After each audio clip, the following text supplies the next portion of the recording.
Hi, so we're now, this is Guido Trotter, and he'll talk to us about owning the network with Linux or advanced networking. Thank you very much. So first of all, I already gave some form of this talk in New York. This is an updated version from 2 years ago. How many people were there? A few, okay, so we can restart from scratch, I guess, rather than just going to the updates. So the idea of this talk came out during some work I did for the Ganeti project, and it was related it was about basically doing more things at the network layer with Linux. So how many things do you already do with virtualization that somehow go in the domain of switches and network administrator and other people that basically own the network or used to own the network until now. And somehow we're getting into that space. And so we're looking at what we can do at the Linux level right now without bringing in all the virtualization part. Just let's discuss about the network. So basically, we used to have big Cisco switches and small Cisco switches and other brands as well managing the network. But those were all proprietary boxes, basically, with a full operating system on them, but basically only like not modifiable at all. We might have some free switches, but I don't know much about them. Now we have free routers, at least, to start. So we started using Linux on servers, and nowadays, somehow, like can you still hear me? Yes, okay. I couldn't hear me anymore. That's strange. Okay, so somehow we scared off all the proprietary server people, and we owned the server world, and now let's scare off some networking people as well. So let's start integrating and taking over their area. Why? Well, networking is fun. Much of this is not very well documented. Like you'll be able to do things with IP, for example, that the IP man page forgets to mention, and the IP online help kind of says something about it, but not really. And I didn't want to write documentation, so I just wrote a talk, and you can all try it, and then someday we'll write documentation, maybe. So yeah, you can try this. It's quite safe. Before doing it at your office, try to talk to people, not over lunch, and make sure they're okay with what you're trying to do, because they're not expecting it, definitely. So this is just basic things that you're all used to do. We can just... Great. Okay, so we can just easily add an address to an interface, set the link of the interface up or down, so activate or deactivate the interface. Just do simple bridging. That's what we do normally to create virtual machines and then attach them to a bridge. And then we can do basic routing, like just enable routing. This will allow traffic from one interface to go to the other interface. We all know this, hopefully, but just to put things in context. So what are we going to talk about? Well, a bit about VLANs, tunneling, policy routing and what's policy routing and some asymmetric routing, a bit about routing daemons, some load balancing, network namespaces, and some OpenVSwitch, which is kind of the update that I had. So VLAN tagging. So over a single port, we can have many VLANs. We need to have our switch cooperate with this. Either it has to be very, very dumb, or it needs to somehow know about tagging, and it needs to allow us to trunk. So it needs to configure the port as trunking and also allow explicitly the VLANs that we're going to use, or allow all of them. So you can easily add a link to your network card. So you can say add link to ATH0, name ATH0.free, type VLAN ID free. You can create an interface in etc network interfaces that will do that. So if up down will help you to set that up or you can do it manually. Then you can add an IP on that interface and set it up. And now basically you have a second interface, which is kind of insulated from your VLAN 0, from your ATH0, and is on a VLAN. Now, fun thing is that your ATH0 can appear on another VLAN according to the switch configuration. So what's the untagged traffic for you might be tagged traffic from the point of view of the switch. So you'll have to be careful how this is all configured and not to tag the traffic for the interface you're untagged on and things like that. So that's just it. By the way, at any point, if you have questions or you have doubts, you don't understand something, feel free to, or you have indeed comments or helpful suggestions, feel free to interrupt me or feel free to ask me questions at the end, however you feel. So tunneling is something at layer 3. Basically, at VLAN level, we are only limited at the data center level or anyway at the switching level. At layer 3, we can transmit IP over IP, so we can create overlay networks and allow basically traffic mobility, change things under the networking people. And this we can do without making some people notice, although once they find out, they're going to hate us. So this is a very basic example. We can add a tunnel on our host 0. It's a GRE tunnel. We set up a peer, so we decide where this does go, and then we turn it up. On this other network, which is at layer 3, like hopefully, well, in this case, they might even be in the same, but let's say that they are on 2 different /24s. You add another GRE tunnel, these 2 networks can cooperate, and so now you have basically the GRE 0 interface on the 2 connected, and you can ping 4.2 from 4.1 and vice versa, and you can also route traffic over this link. You can then do things like bridge traffic over, like encapsulating Ethernet over IP over IP over Ethernet, which is kind of, well, you can anyway. Another cool things you can do is, well, suppose we have this. No, go back. Suppose we have this, but we have many nodes. If we have 3, well, we can create tunnels between all of them. If we have 5, it starts to not scale, basically. You have n² tunnels. You couldn't maintain them, even if you have an automated system to maintain them. It's going to be a bit of a mess. You can start creating concentrators, but then you have single point of failures, or you have to create more of them, and this is going to complicate things a bit. So one thing you can do is you can do a full mesh by creating a tunnel with just maybe a key, which means that you can have more than one tunnel on the same machine, but not specify what the remote endpoint is. At this point, basically you can decide what the remote endpoint is by creating a neighbor table entry with an IP address as its destination. So normally a neighbor table entry is something where you have an IP address and an Ethernet MAC address on the other side. If for this device you create basically an IP address as the destination rather than a MAC address, this will mean that once you ping an address, like, I don't know, 4.1, this will be looked up in the neighbor table, and then it will be encapsulated over GRE to this other device that we specified there over IPN. This means that we can create only one GRE tunnel per device that we want to connect. So we have, I don't know, these 5 Linux boxes.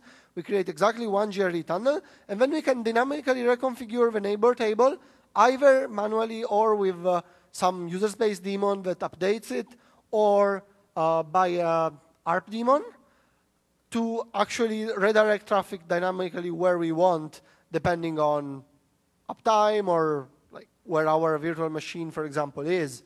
The ARP daemon requires a kernel patch that is not enabled in many kernels, I think, and it's a bit more flaky, but the other option to just inject the neighbor table entries works quite well. So, policy routing. What's policy routing? Well, it's just routing, really.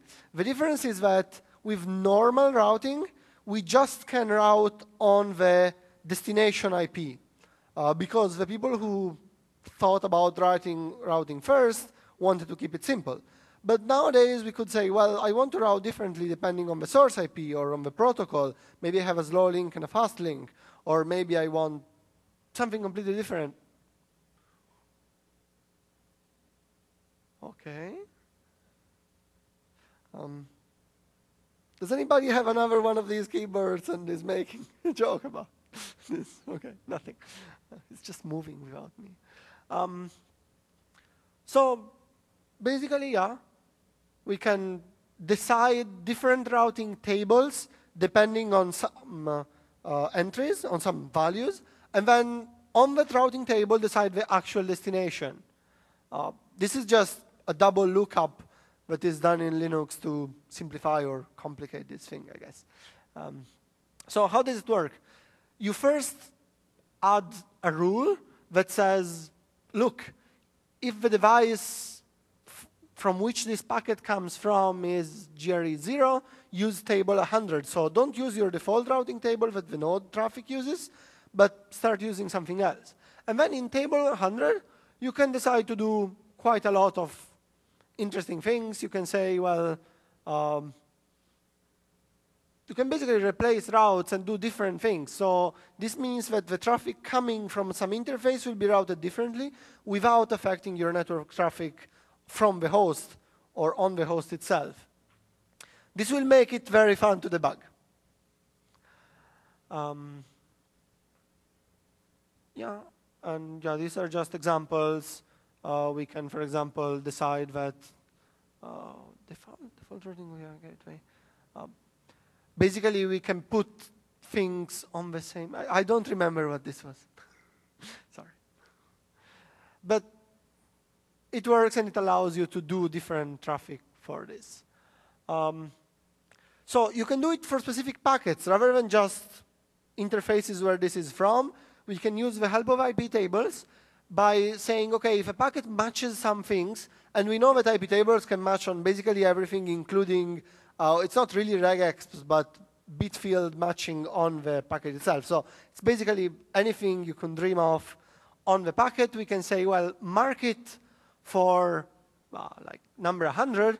And then we have this rule that says that if the marker from the firewall is 100, use table 100. And this allows us to do basically marking for any type of packet. Asymmetric policy routing allows us to protostatic electro. I don't remember this one either. I should have gone through this more, I guess. From what I remember, throw. Throws it to a different table, to the main table. Sorry? This throws this network to the main table. OK, so it allows you to basically, for some things, default back to the main table. So it allows you to decide that this table only overrides some of the rules, and the rest goes normally. Thank you. So routing daemons, this will basically allow you to configure this by making various boxes talk to each other, both Linux to Linux or Linux to router, and acquire routes and push it either to your main network table or to some particular tables that then you'll use the way we said before. So, for example, at this point, we can use these routes just for our hostess VMs or for our MBMA networks, which are the networks, the GRE tunnels we were talking about. So we could use the network daemon, for example, to acquire where our VMs are and then push these neighbor table entries for them. Or for any Anycast service that we run and load balance on. So for example, on our machine, we have an Anycast IP address, we receive traffic, and then we want to know where to direct it. We could use a routing daemon for that, as well as the other technologies we were talking about later. An easy one is, well, an easy one. quite good one is Quagga. It's quite easy to install. Then you can see at the example, you can, for example, do a quick test just on your laptop or on a single server by installing Quagga on multiple virtual machines, and then make them create routes on them, and then make them talk to each other and basically share the routing table over OSPF or BGP. OSPF is more used inside organizations. BGP is the global internet one, but some organizations prefer BGP for everything, mostly because they already have it and they think that it's useless to run two different protocols. And yeah, then you want to make your routing daemon interact with your static routes that you set up from before, either by acquiring them or by pushing your routes through the routing daemon, and then the routing daemon will update the network table. So what's Anycast? With Anycast, we can run an IP in multiple locations. Basically, we just use Quagga or another network daemon, or indeed a proprietary one on some router, to publish this from more than one place at the same level. This means that automatically the network will configure itself to go to the nearest one, and it's very easy. If you were wondering, it's how things like the Google DNS is 8888 and 8844 are run. There's no one central server that we use for that, and many of the root name servers now do this as well, so they're not actually one box, but there are many boxes pretending to be at a particular IP address that is configured on all the world devices, and they can't change anymore.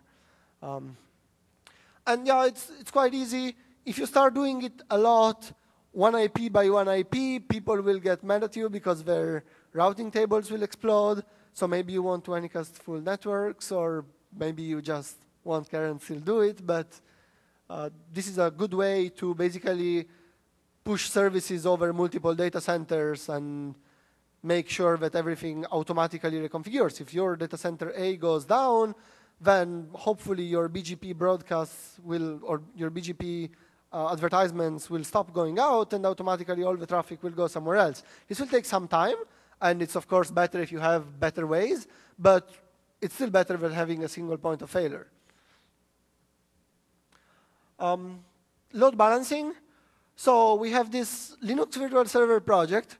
As I say, the worst name ever for a project that does actually things at the networking level and not at the virtual server level. I guess their excuse is that virtual servers were not that popular when they started. But yes, this confuses things a bit. So it's not actually a virtual server, but it's just virtual IPs. This allows you to have a central box that advertises more than one IP. You can do that by basically just putting it on the network and then have on the other side tunneling or just direct MAC routing, or like layer 2 MAC routing of the data to your backend destinations, which means that the traffic basically arrives at your data center, gets to the load balancer, and then gets balanced over your actual machines that serve the request, and machines can be inserted or removed from there dynamically, and even automatically. If a machine doesn't respond, it will be put down by your virtual server.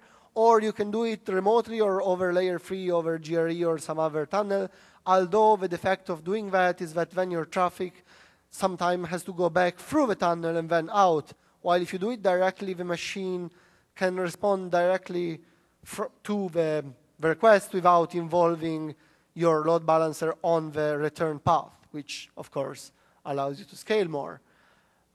For once, this project has amazing documentation, so you can just go there and try things that they document in their man page and manuals.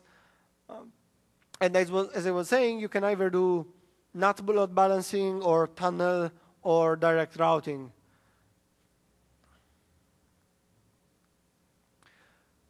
So what's a network namespace?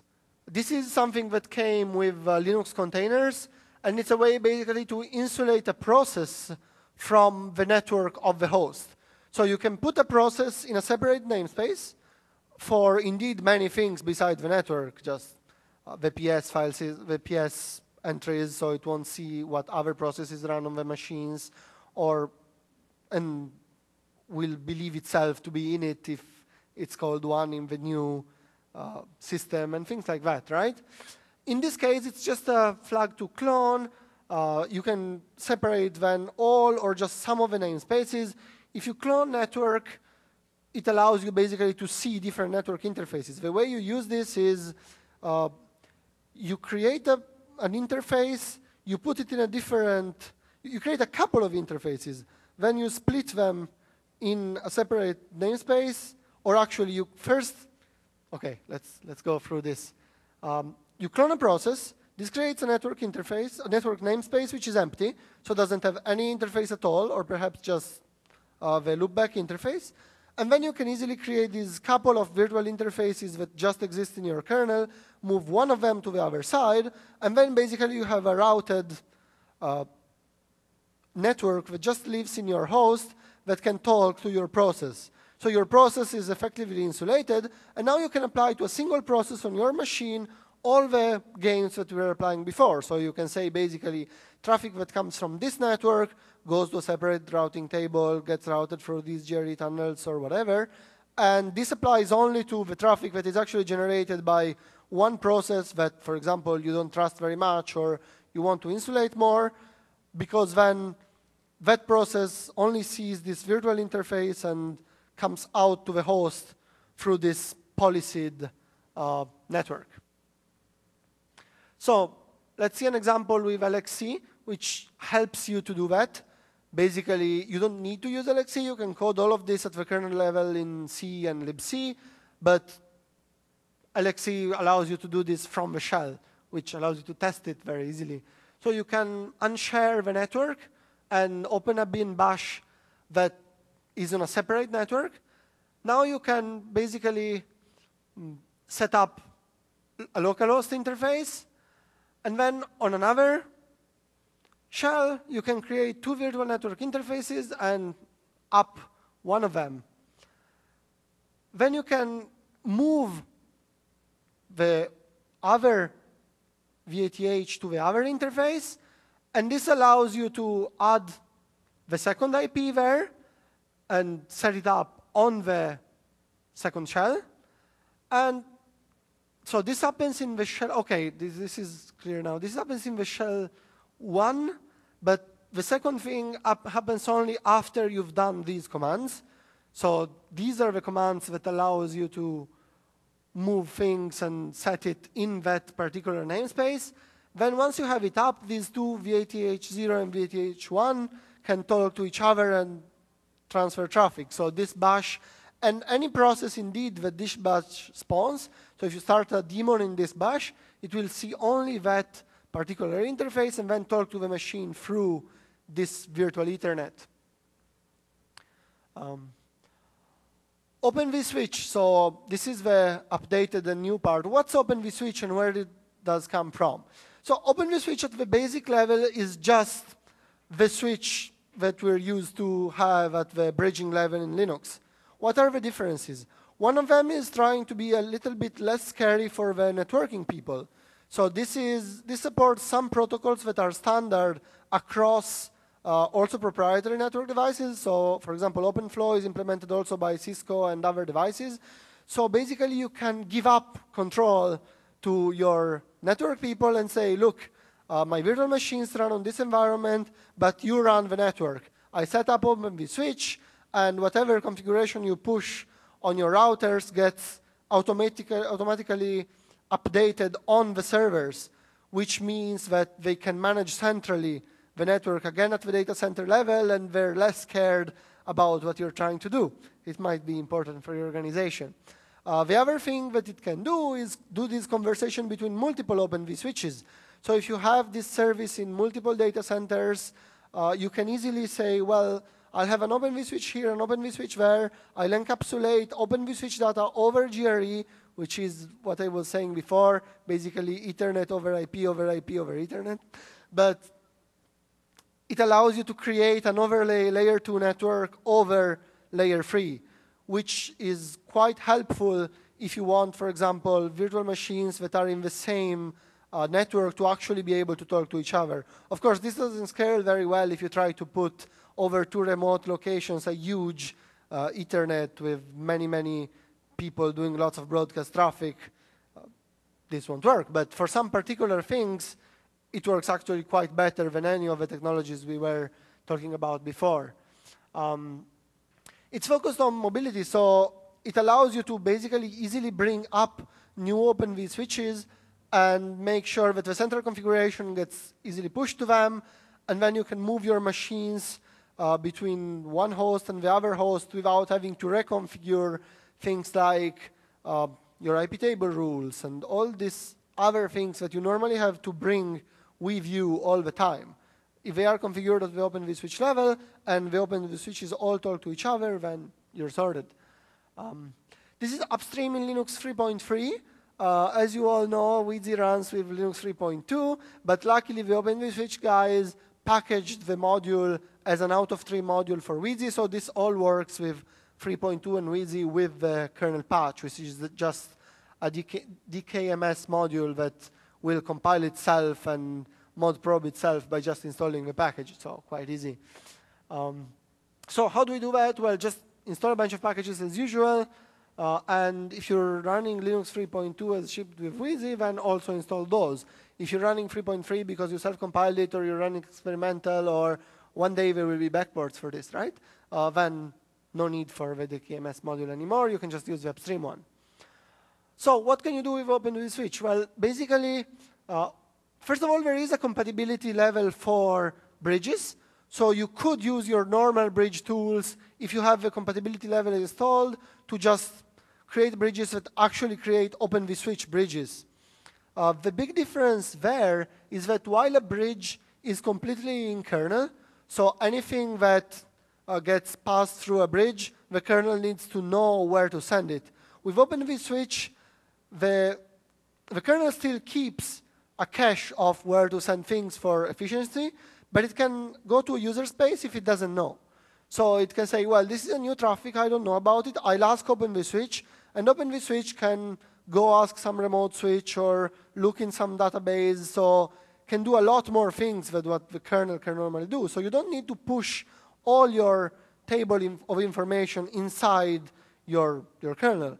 What you need to do is making sure that OpenVSwitch knows where the traffic goes. Then your kernel can only have a mapping for the traffic it's actually passing through. And all the rest can stay in user space where it can be paged out or stored into disk and not bother your normal tables. So we can add bridges either with this or with the compatibility module. We can add ports to the bridges. This is just basically sugar over the normal thing, right? But this allows you to set an OpenVSwitch enabled bridge. You can add a fake switch, which is basically a VLAN tagged switch. Normally you would do this by just creating a new switch and then adding an interface which has VLAN tags on the switch. OpenVSwitch allows you to do it in different ways. One way is these fake switches, and one way is just to say, I'll create only one switch, but whatever traffic comes in from a particular port, tag it with this VLAN. So this is quite a change of game. We don't need to have many switches, one per VLAN, but we can use one switch and tag the VLANs on the source port like a real switch would do. So a real physical switch will have a configuration that says all the traffic that comes from port 1 is actually on VLAN 3. Well, here we can actually do this without going for the I'll separate physical switches. And finally, the other way is instead just add a tap to the fake switch, which is basically what we were doing before. So creating another virtual bridge rather than tagging single ports inside the bridge. It supports both ways. QoS, haha. So this is actually cut, I should, but well, this is quite well documented, and I'll put these non-cut on the internet, so you don't need to see and copy the command line now. But basically, OpenVSwitch has native QoS inside the switch. So it allows you to set some ports to have some particular policing normal rate and have some maximum burst rate, which is how much traffic it can do when there's a burst of traffic, but not at the average level.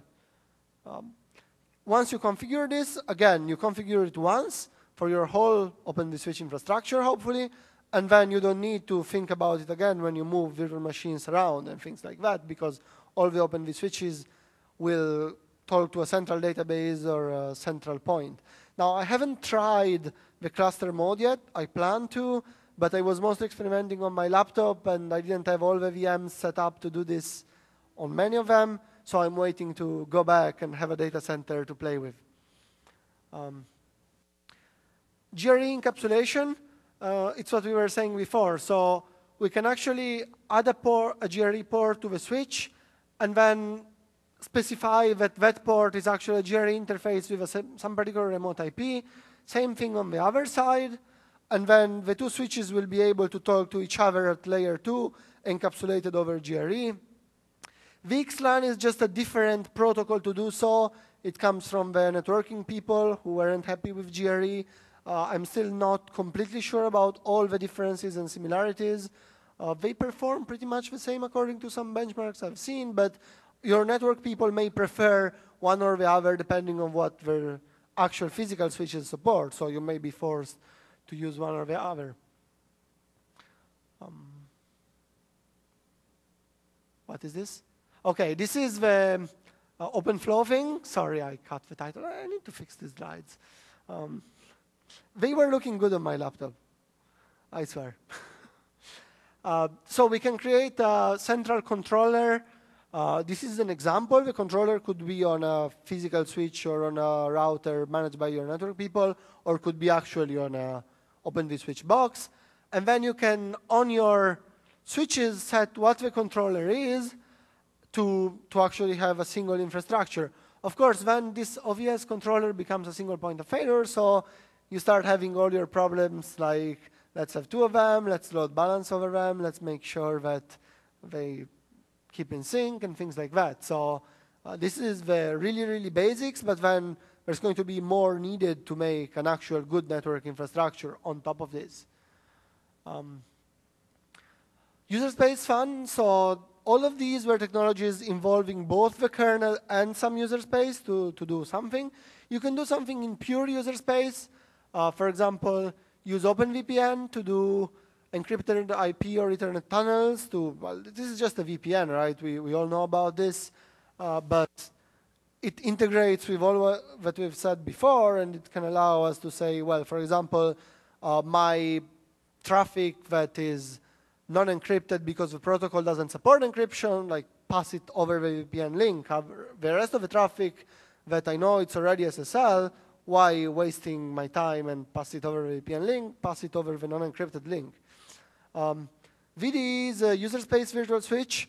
If you don't have OpenVSwitch, you can use VDE to play with all of this in user space without even being root.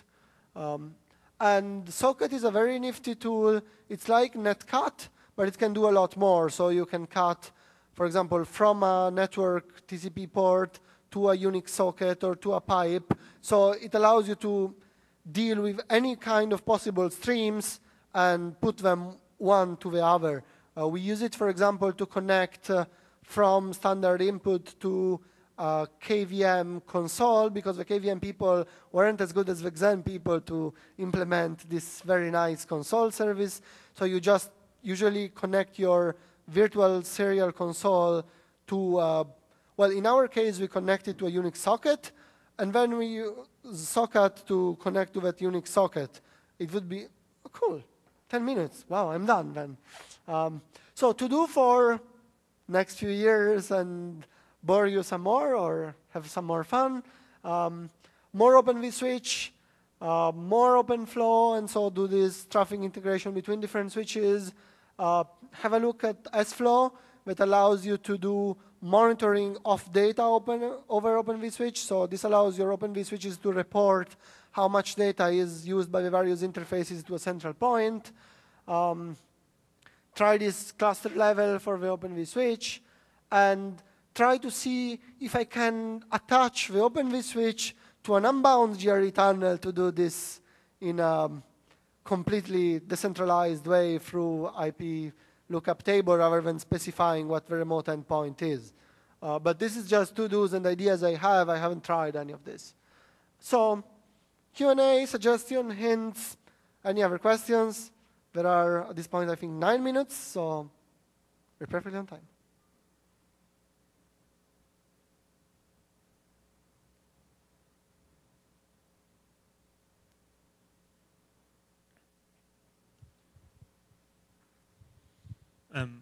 I have a question more going back to the routing daemons. Yes. Have you actually tried using a routing daemon on commodity hardware on Linux with substantial traffic, or is this just usable for experiments? So I know some of our teams do it for actually running load balancers. So they advertise the load balancer's IP through a routing daemon. I don't know how substantial the traffic is. It's basically substantial traffic, but just for one server, one service that needs to be load balanced. That might not be for a whole data center. But then again, the routing daemon doesn't need to point to itself.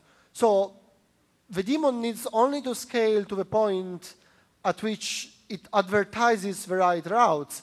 Then the traffic doesn't need necessarily to pass there. You could actually divide this traffic between many actual physical boxes if your actual hardware box is not a very good network device or is not a completely dedicated network device and can't handle the whole traffic. Yeah, I acknowledge it's probably more a question about the performance of the Linux networking and routing stack than about the routing daemon Yeah, itself. so I think your question was more, have you tried routing huge amounts of traffic through an actual Linux box rather than just using the routing daemon over the Linux box? Maybe.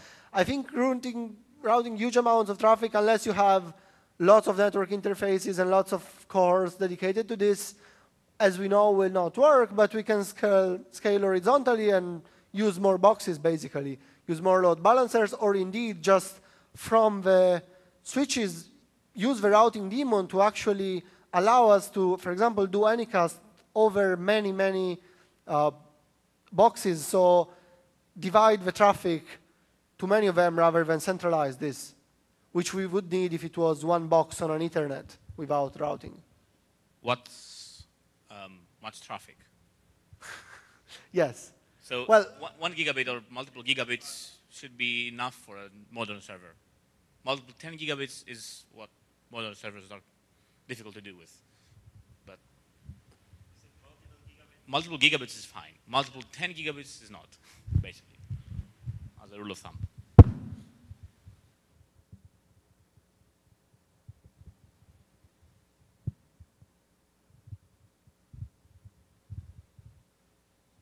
Nobody else? If everybody is completely too confused by this, or they all knew about it, or there's an interesting conversation on IRC. I think, okay. One question about OpenVSwitch. Does it actually incorporate any kind of encryption if you stack multiple Yes. OpenVSwitch instances? Yes. So you can either do it unencrypted, if, for example, you are running on a private network, or you can use SSL, and it has its own PKI, so you can point it at the certification authority. You can do SSL tunnel, so you can do actually SSL over GRE, over blah, and so on. So yes, it does that. I think. There's a question by Okay. Zobel on IRC. How does OpenVSwitch work with UCARP? With what? UCARP. No idea. He had a question. I'll look at it, actually. I really have no idea. No, I thought you had a question. Sorry for pointing him at you.